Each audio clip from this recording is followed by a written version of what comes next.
Congratulations, we have defeated fascism. Now everything's great and fantastic and wonderful, and there's nothing ever to worry about again. We can go right to brunch. We did it, guys. Of course not. I'm just joking, and you well know that if you have heard me speak ever before.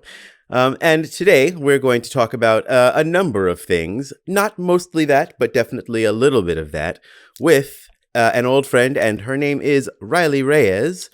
She is, let's let her introduce herself. Hello.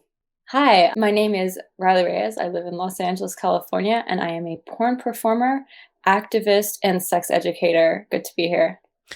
Excellent. All right. Well, we're going to talk about each and every one of those things and probably some other things because there are many interesting intersections. And as you know, I don't believe in staying on one track when there are so many to jump back and forth between. So you have returned to the Focused on Infinity podcast. Let's talk about it.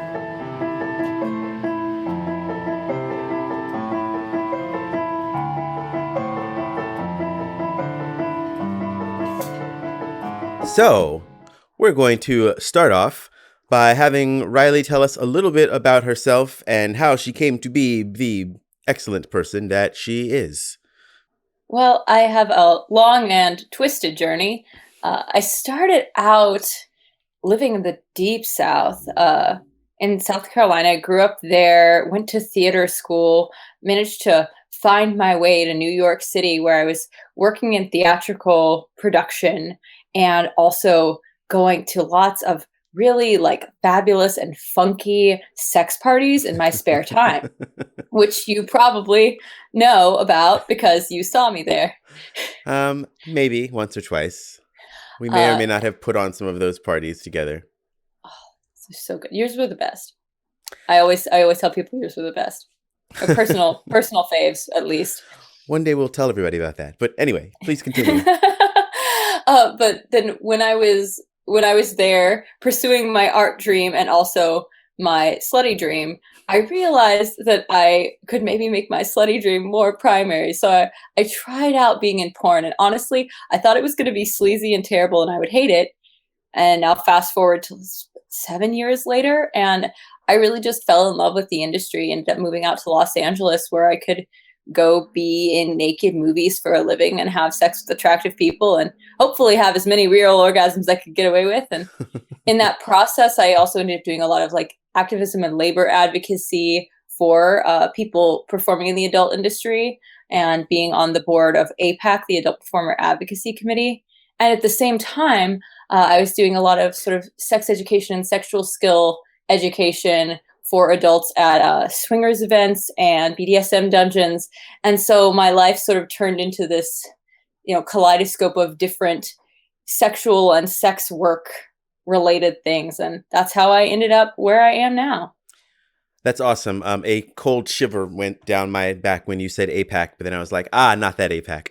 Yes, the Adult Performer Advocacy Committee. This has nothing to do with Israel. There are just only so many combinations of little letters. Indeed. APAC. That is awesome. Now, so as a porn performer, tell us about some of the things you experienced that were better than, and some of the things that were worse than you might have imagined. In general, one of the things that I was surprised by was that it was not as much of a party as I expected. It was a lot more professional. I thought it was going to be more boogie nights. Honestly, I was afraid I wasn't going to, sleazy people offering me cocaine on my break. But it was really very much an entertainment industry thing. I came in, I signed my papers, I got everything documented, proving I was of age, and went through. And so I was really excited about the professionalism because it was more than I expected, which is part of why I kept doing it, is that I found it to be very professional. And the things that were worse than I expected were actually related to open-mindedness. I had expected the industry to be super sexually open-minded, at least matching what I had found in my community back in New York. And it absolutely was not.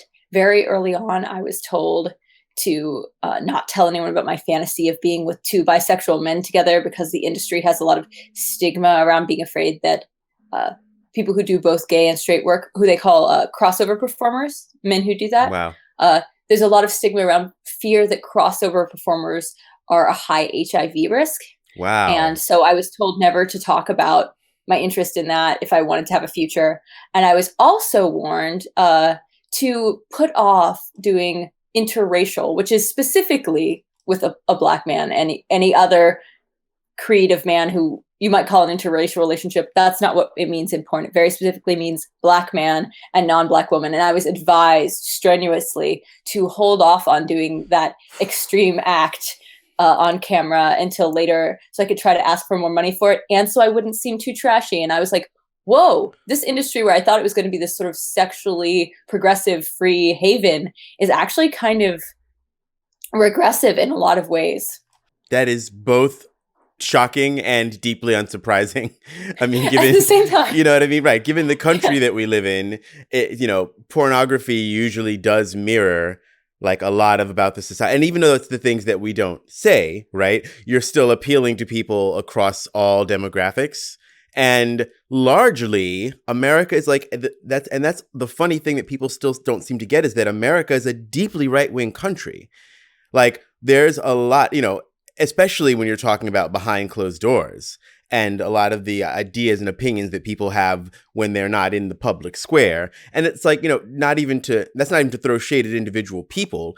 It's coming out of the walls. It's in all the movies. It's in all the TV. It's in all of the things that, and until it was only recently that some of these tropes were broken, and some of it was when we were kids, was like some of the first times where you saw interracial relationships and even just Black people just being normal people and not being servants, right? It took a long time for that stuff to enter the mass mind. And that's why like representation is important, because, you have to, like, the fact that people saw as kids more different things going on, they were able to envision it for themselves. But as you said, still, these are the and they're not even ghosts really. Like, the people in power are the ones who are kind of deciding what is the mainstream and what we should be showing and what's going to make us money in porn. So yeah, that really, it's, obviously it's galling, being a person who has had many, I have to use air quotes whenever I say interracial because it's moronic to me, but yes, interracial relationships and dalliances and, miscellaneous fun times, et cetera, et cetera. Okay. So speaking directly to, and how did you respond to, to these things? At the beginning, when I was first getting into the industry, I really caved to the pressure and sort of tried to do what people said it would take to like get my foot in the door. But as time went on and I sort of started to build a cult following that would, follow me and buy my own videos, regardless of what big studios shot me, more and more, I ran out of time and ability to give a fuck about not being seen with a bisexual guy or give a fuck about kind of playing along when they wanted me to do fetishizing things with Black guys that made me feel weird. But at the beginning, I really did kind of toe the line of what I thought I had to do to survive and thrive in this industry, and then slowly realized it was bullshit and I could shed it and still have some kind of a career. Nice. I'm glad to hear that. I mean, and everyone kind of has to go along to get along in some way. The no ethical consumption under capitalism, and there's very little ethical creation under capitalism as well, right, when it comes down to it. So at this point, do you think you have like, more autonomy in the kind of work that you do and the kind of, the people with whom you work and that kind of thing? Yeah, I would say I have the most autonomy I've ever had, because between my own clip store and my own OnlyFans, I can make a fair amount of things that just speak to me. Although even in making my own stuff, lots of times I have to respond to the same algorithm that we're all slaves to, I have to just make the tags that people seem like they want to see me make, but within that try to stay within a realm of like things that include my values, and honestly things that include expressions of my own eroticism. Like I got into this because I wanted to do things that I found sexy. So I end up doing a mix of things that are for me and for others. More and more I find that I don't get any kind of pressure from my agent. I've been with the same agent for years now, and it feels good to not be with someone who's pressuring me to not do or to do certain kinds of scenes. He just allows me to make my own choices, and he enacts them as the person who handles my booking. And that is very nice, because that's where a lot of the pressure I saw early on came from. It was agents who were trying to figure out how to mold me to fit this sort of system that's got a lot of sort of mirrors of the general American psyche, a sort of dark mirror effect, and also that is behind the rest of culture.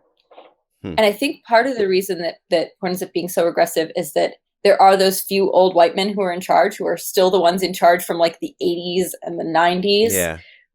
And also, those same people in charge aren't as answerable to the general public, because people consume porn behind closed doors. There's not going to be like thought pieces in Jezebel about how representation could be done better, because it's this sort of secret thing that's expected to be seedy, that's expected to be gross, that's expected to be kind of shameful. So people don't hold us in the public discourse and hold us to the same kind of accountability. It's interesting to be in a medium that everyone watches, but no one will talk about. Right. That's such an interesting thing about like sex in general, and about, about porn and sex work. It's like, these are things that everyone does and everyone loves, and somehow we're not supposed to talk about them.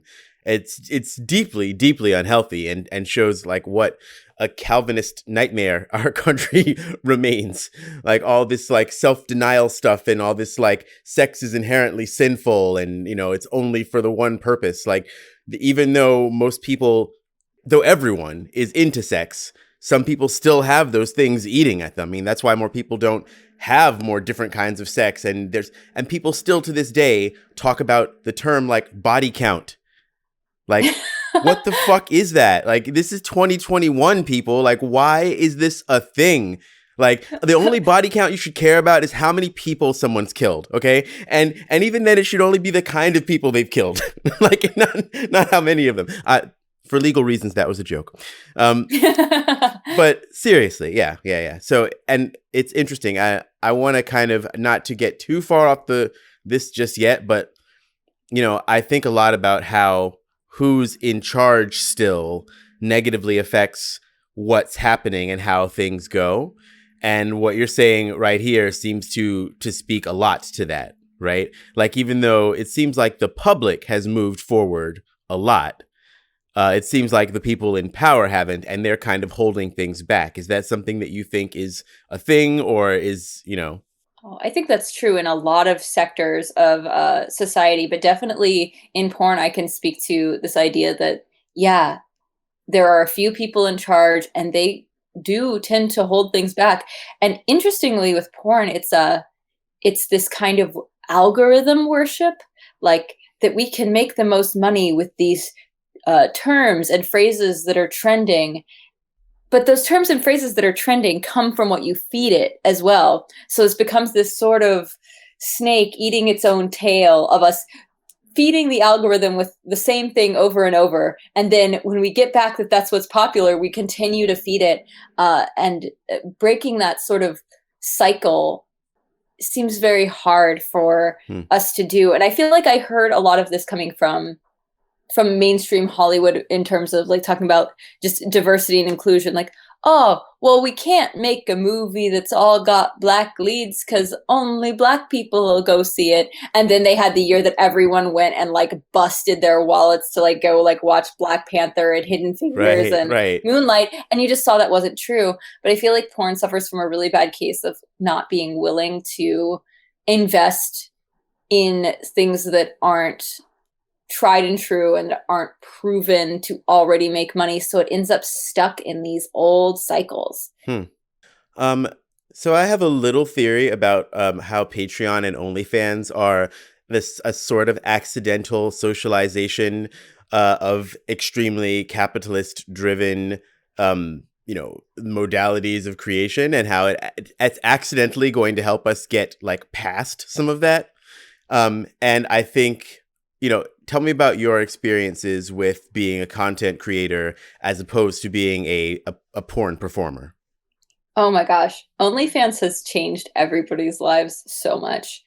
Some people do better on there than others, But at the end of the day, almost all of us are making more than we would have otherwise. And it's giving us that little extra bit of wiggle room to say no to that gig where they're asking us to do something we honestly like are a little uncomfortable with, or that extra wiggle room to take a little time for ourselves, or to even just say, oh, fuck it, I'm gonna go. Well, I mean, before the pandemic, Right. I'm gonna go spend a month in Hawaii and take some time away from the out and take some videos. So like, there's been this incredible amount of flexibility that workers have gotten, uh, and just ability to say no. And honestly, some of the bigger name performers who have like a ton of Instagram followers and stuff are losing money anytime they're on set working for somebody else, Hmm. which is really an interesting dynamic because they end up going to set just to keep their name Yeah. on the big name productions. It's like a poster for their brand, and their real brand is selling this OnlyFans. So That's it's awesome. been interesting. I think some people have been really liberated by it, but of course, the people who benefit the most from it are the people who are already at the top of the heap, like who are Right, already right, the more right. famous performers. But like performers at all scales have been able to benefit from it. That's awesome, and I think that is a thing that, um, I don't know if that was the goal. I think it probably just somebody thought it was a way they could make money, but And they certainly are. and they certainly are. Sure, sure. I mean, they're getting their beak wet from every transaction, of course. Mhm. But that I don't even mind that, right? Like even though I would prefer everything to be worker owned, right? Like that OnlyFans is owned by all of the people who are producing content. It's still a pretty good way, considering the world that we have, for this to work, is for there just to be a platform, and you give someone a little bit of cut for hosting you and dealing with like a lot of the legal mishigas, but you get to do whatever you want to and get most of your money directly, which is more than you would probably get through most other of the conventional means. Well, and if you contrast the amount of control and choice you have, uh, let's say in the adult industry, the old school model was that you had an agent who would book you to companies, and that was it. So your agent and like your relationship with these honestly rather few big companies would determine whether or not you could make money. It was pretty easy to be blacklisted or in Hmm. other ways manipulated or kind of shoehorned into things that maybe you were a little less comfortable with, or even to potentially be manipulated by unscrupulous agents, which I hear is not as much a problem as they once were, although there are a few bottom feeders around the edges, as there are in anything that's seen as being the sort of like seedy underbelly of the world. I Mm-hmm. feel like that's one of the biggest problems with porn in general, is that because we're considered seedy and shady and not thought of as being like wholesome or good or worth protecting, Yeah. nobody will champion or protect us. So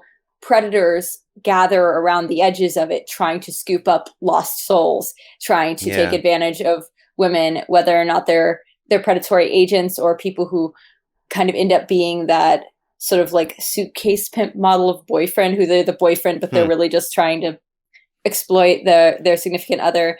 You find these people gather around the edges. Suitcase pimp. What does this mean? This is something I've never heard.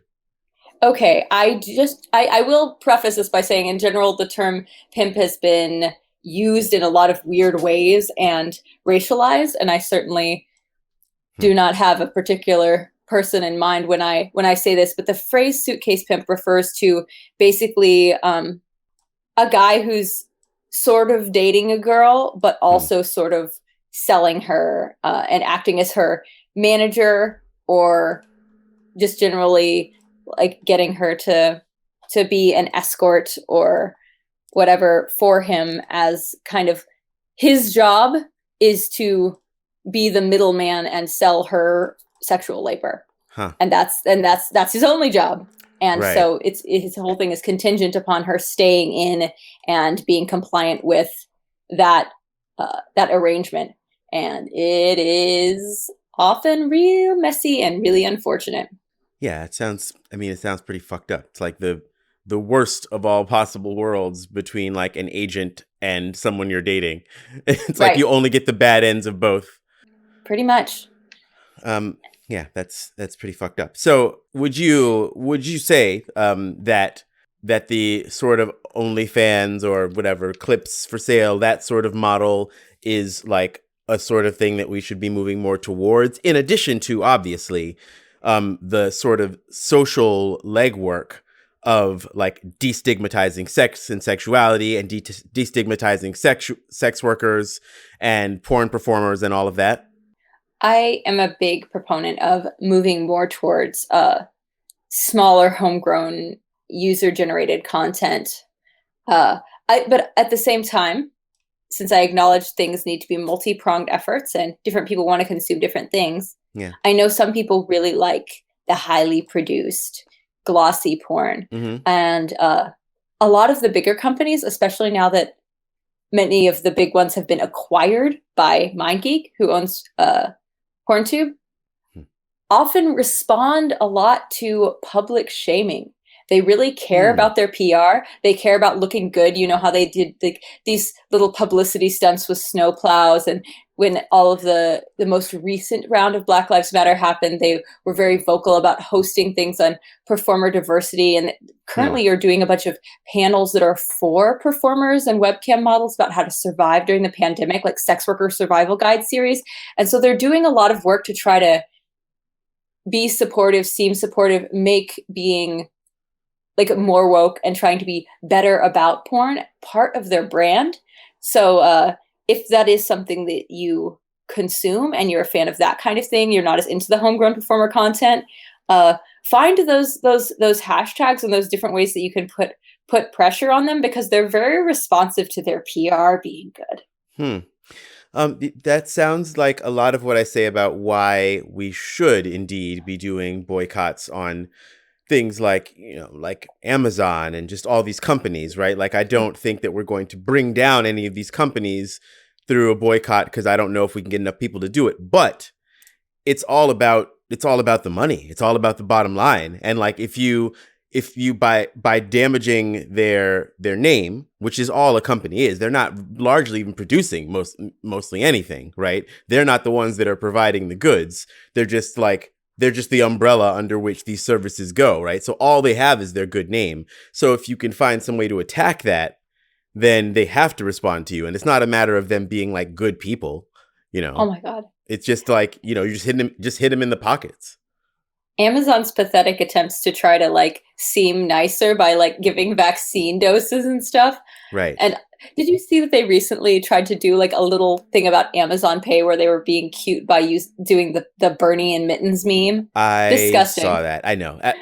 Disgusting is exactly the word out. Yes. It's like, let your workers unionize and like, then we'll talk, Jeff. Get the fuck out of here with these cute little publicity stunts. I could not possibly agree more. Yes. That shit, that like corporate pandering, and particularly Amazon, who Bernie has fought against in specific. It's like keep bro's name out of your mouth. You know what I mean? And like, I have complicated feelings about Bernie, like I do about any person in power in America, of course. Same. But like, to say that like, leftists who are like, he's the same as everyone, is like, that's just not accurate. You know what I mean? Like, there has to be some room to be like, yes, we do live in an empire. There is no fucking question about it, right? We do have imperialists in power, pretty much all of them, because there is such a huge amount of agreement on, American hegemony and things, especially on things that happen outside of the country, even though there is some amount of disagreement on what happens inside the country, right? So, but like, to not acknowledge the people who actually are doing better and have been doing better for like however fucking many years, like, who are you helping? Who, like, really, that doesn't, and it's not even a question of like taking sides. It's just a question of intellectual honesty. And like, if we're talking about like dialectical materialism, like actually looking at the conditions and the things in front of you, like, it is not logical to say that everything is the same. I was just thinking about how there are, slight tangent, obviously, because that's what I do. There's two kinds of Trump derangement syndrome.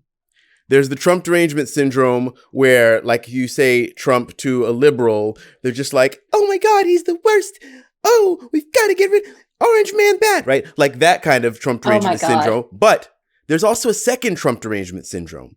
And it's unfortunately deep leftists who, when they hear Trump, they're just like, he's the same as every other imperialist. There's nothing different about him. He's not specifically dangerous. There's no reason to worry about him, right? Because both of those things, like, it's like, it's not, he was particularly dangerous. It's not that he was different. It's that he was the next step in the evolution of capitalism. You better mind where that Overton window is going. Exactly. I say this, I will continue saying this until people get it. Like, you know, we all agree that capitalism leads to fascism. We all agree that neoliberals open the door to fascists. We reach the end of capitalism. What comes next? The next thing is fascism. And he was our trial fascism light. We had a 4-year trial of fascism light. And the next one that comes around, if we don't fucking kill neoliberalism, is gonna be the real deal. I too am worried for when the smart fash come to town, because they're looking at how far they've moved that Overton window right, baby, and they're like, all right, like it's time, like and that's fucking scary. That's a scary time to be alive. So let's switch. I guess since we've already sort of done I just totally switched gears. No. I mean, we're on the same page. Yeah, that was. We did it together. Started because I had to hate Jeff Bezos loudly. Oh, that fucking guy. I will say this for like the capitalist overlords of porn, the big companies like MindGeek especially, they're good to their labor at least. Huh. They pay them fairly. The days on set are decent. Like they treat you with dignity. I mean, that's awesome, and much more that can be said about Bezos. And anyone who has listened to this show before will know that we are always and eternally here for Jeff Bezos hate, because he is one of the, 20 worst people on the planet, and that is a very competitive category. That's not easy. I mean, and probably 10 of those people are people we've never heard of, but, you know. Yeah, people are competing for that shit.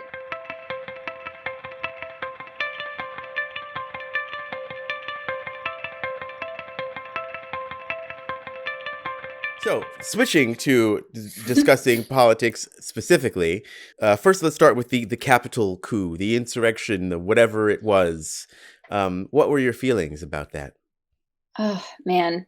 Like, the Capitol coup was a mess, and it was scary to see the way that, like, the police and the National Guard seemed like they would basically step aside and let white supremacists into what I thought was supposed to be an incredibly secure and almost seen as holy state building. And while I am like end all states, in my thinking, there was something really chilling about seeing that happen and thinking how close they could have been to, you know, potentially eliminating some high-level targets and solidifying some kind of right-wing power in a way that would be really frightening. And I just looked up and I'm like, oh my God, this is it. I'm living in a banana republic. This is my life. This is real life. We're here. Yeah.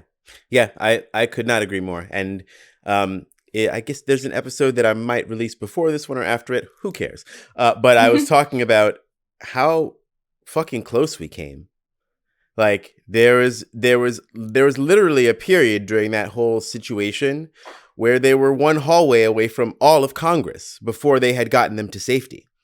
And there is that one Capitol guard who, like, you know, I'm like, it hurts my feelings that I have to say that this like cop dude was like genuinely a hero, because but it's true. Like in the most literal sense of the word, like you know, there was a hallway, say you're going down to the left, and that's where everyone in Congress was. And to the right, I am going down to the left. Yes. Right. And there's always go left. But and then to the right, there was a staircase where there's just like more stuff, right? Mm-hmm. And the mob had reached this fork, and this dude, he saw all the people in Congress to his left, and so he started like literally pushing and goading the mob and leading them to the right, and he led them away from like And that's how close we came to the mob getting to and surrounding people. And it's like, look, if you think that somebody in that crowd wouldn't have laid hands on, like, you know, Rashida Tlaib or like Ayanna Pressley, like, you're delusional, because it only takes one person to start the thing, and then once it starts, that's when the crowd mentality kicks in. You know, that's how a policeman got beaten to death with a fire extinguisher. That is some gangster shit. That's like the momentum of a lynching, I guess. Exactly. That's a good way to put it. That's scary. Yeah, yeah. I mean, and that's how close we were. And I too feel this a deep sense of like inner conflict about, like, you know, praising that policeman as a hero and being someone who generally wants to see a more restorative justice format, a less punitive justice format, but finding that as it goes forward in this kind of situation, with like this at stake, with the things at stake, with fascism like beating at the door. No, they got it. I do find myself, like, you know, feeling like I want people to be arrested and to face charges, which is something that I'm wrestling with a bit in terms of like my values and what that means to me, and what things are hypocritical and what things need to stand in moments like this that are more dire, because I do want to build a world that has more empathy and that is truly rehabilitative. And the way that our justice system is set up right now can't do that, but it certainly has to do something. Hell yeah. Yes, you said it perfectly. That I completely conflict agree. is heavy. It really is. It really is. It's like now they're rounding up a lot of the people who are at the Capitol and arresting them. And it's like, I'm a police abolitionist. Like, I don't, like, the institution of policing needs to fucking go. There should be something else there. It's not even that difficult to imagine what that would be or how it would work. It's like, it doesn't even take that much imagination to imagine something different, right? But having said that, it's what we have right now, right? You got to do something right now. I'm not trying to say we should just let all those people off scot-free, because the first person's house they'd come to is me. It's like, right. So, yeah. So now, what are your thoughts about the new administration and, you know, and the things that are happening now that everything is great again? Well, now that we've defeated fascism, clearly we can just relax for a bit, you know, make ourselves some nice little cocktails with umbrellas in them and like kick back with like a nice beach read. I've got this erotic novel about like this lesbian witch, and that seems like a good... No. Okay, anyways, back to work. I love the subtle voice change, and also just drop the title of that novel.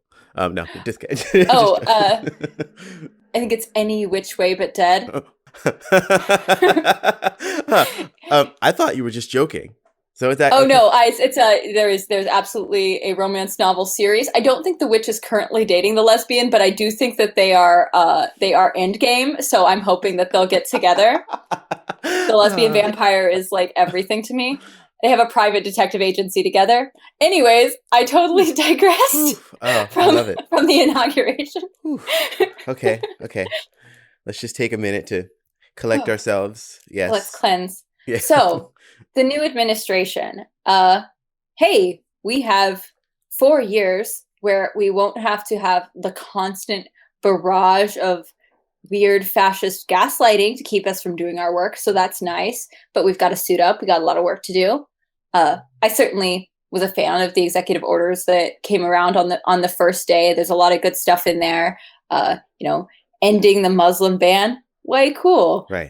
You know, stopping the Keystone Pipeline, great, love it. Yeah. Getting back in the Paris Climate Accord, fantastic. We are about to scorch the planet to death. That's something that needs to be worried about. So I am happy to see that some of the things that need to be handled are being handled, but I want to make sure that everyone keeps in mind that that's a very low bar. We just had 4 years of something terrifying, so we've set the bar super low. So we can't be impressed with someone meeting a low bar. We have to demand more. We have to be active, and we have to like sort of build power and start at a local level, build our mutual aid up, because the smart fash are still out there. They are waiting. They are planning. We cannot go to sleep, but we can at least have less of a barrage of abuse. It's like leaving an abusive relationship. You're at least no longer in an environment where you're dealing with the barrage of bile every single day.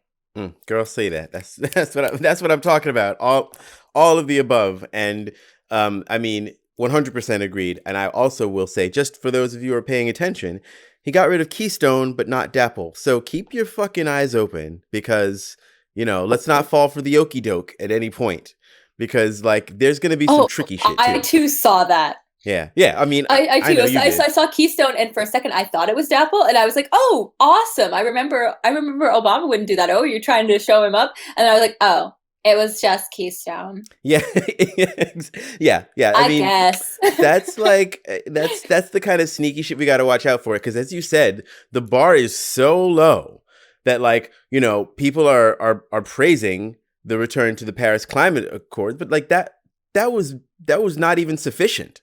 That was like a bourgeois response to a fucking critical problem that needs massive, deep change in the way that we do things across the board, right? If we completely adhere to the Paris Climate Agreement, that still would not stop us from going off the climate cliff, right? So like seriously bare minimum, but the bare minimum is necessary. You have to do the bare minimum. So it's like, I'm not saying don't do the bare minimum. I'm just saying realize that it is in fact the fucking bare minimum, right?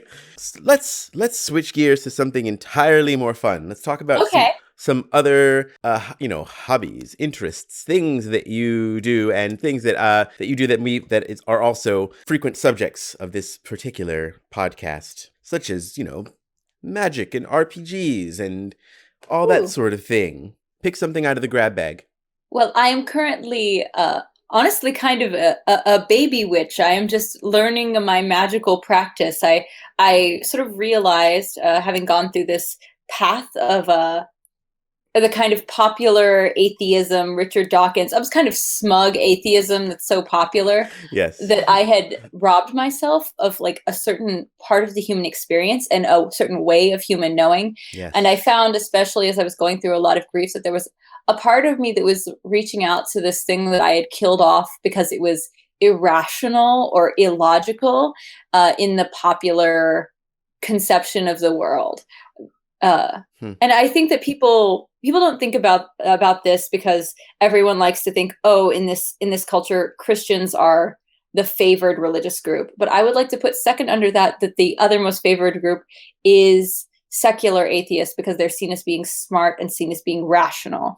And that there are a lot of sort of advantages in both, and that people who are anything else than those two are the ones who are most likely to be looked down on. So I eventually found my way through these wanderings and like sort of smug college student atheism to start looking at my spiritual center again. And I've been reading about magic and trying to find some sort of a practice that resonates with me and that resonates with my way of understanding the world and my own soul and my own feelings when I'm in nature. That's been really fun. I love that. I was very religious. And when I say religious, I think when a lot of people say religious these days, they mean like some kind of Abrahamic religion, probably Christian.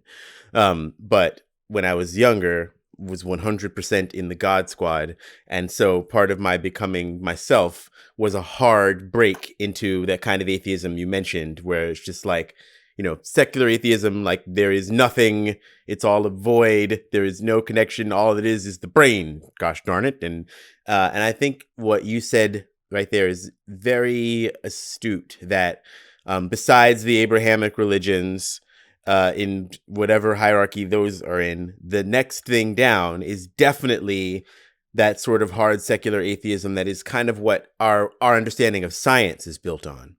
And our understanding of science, I think, is highly intellectually myopic and unscientific in how it regards things that have been, that are considered to be like magical, right? But a lot of those things that are considered magical have been informed by what is not Christian. You know what I'm saying? So right. considering like Eastern medicine or for example, right? That's all bunk because it didn't fit into, I mean, to keep it a buck, like not just Christian, but like the white European, hetero patriarchal version of Christianity that became the dominant one. I have an episode a ways back called Inquisition Today, where I talk about how the Inquisition never really ended because all of the religions of the past from every country, like not like obviously people of color had their religions like literally beaten out of them and eradicated. But that also means, all the ancient European traditions, they got either subsumed into Christianity or they got killed. Like that it was very much the same thing that happened everywhere. And it came into this and I mean, I'm just going to say it because fuck it. Christianity is not that spiritual. It's more about rituals and about obeisance to certain things rather than an actual deep connection to the world and to the people, right? And to the things that my spiritual magical practice and, from what I'm hearing from you, yours are built on, which is actually connection, not separation and obeisance. Yeah, I hear you. It's so exciting to me to be able to sort of foster that kind of connection to myself and my own body, to the world and to nature, to my fellow man. There's so much about the contemporary capitalistic experience that is about profound isolation.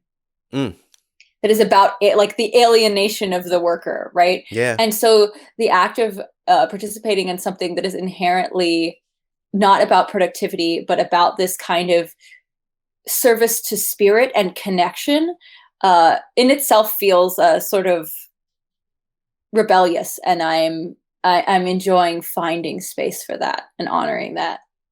I love it. I love it. I love it. I have no notes. 10 out of 10. My current witchery thing is to try to learn everything I can about runes, and I'm going through the Elder Futhark alphabet, and I'm doing a rune a day in my sketchbook. I'm just drawing it, but I'm also drawing pictures of things that I associate with it in the symbology, so I can really start to internalize that symbology and feel like I know that rune inside out. So I'll read a bunch of different entries and blogs on it, and then I'll make a little art piece about a rune a day as I'm slowly getting to know these things, because I am sort of like most broadly like sort of Western Northern European.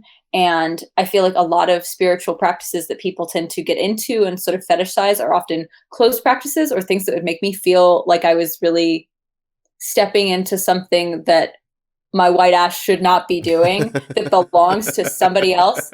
So I'm getting into these runes, and it's been a lot of fun, but it's also a little bit frustrating because guess who else likes the runes because they're so white? Oh, the fascists. Yeah. So you end up sometimes on a blog that is suddenly, wait a second, I've stumbled into a weird white supremacist Norse mythology site, haven't I? Oh, fuck. Oh, but no. You know what? The Allfather did not hang himself so that the fucking fascists can have our runes. He got those runes for doing something very self-sacrificial. They're here to bring us magic, and the racists and white supremacists just may not have them. Hell yeah. Shout out to the Vikings and the like Norse spiritualists on TikTok who like they came out so hard during Black Lives Matter. Like fascists are not welcome here. Where everyone is welcome. It's super good. And I'm loving seeing that, as I feel like it's something that's happening, just collectively, that we're all sort of rediscovering spirituality because so many of us had to like become atheists in order to escape capitalism.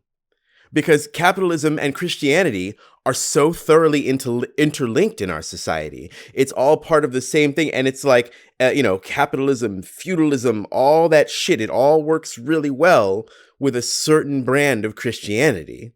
There is hierarchy, right? There is the notion that like you get what you get and you just have to take it. Like there's a lot of these things that are they're just identical. And I don't think that's accidental. I think it's 100% by design. Okay, we could probably keep talking forever, but I don't want to keep you for too long. And I think we've really touched on some really important things, and I really appreciate everything that you've said. Do you have any closing thoughts that you want to leave everyone with?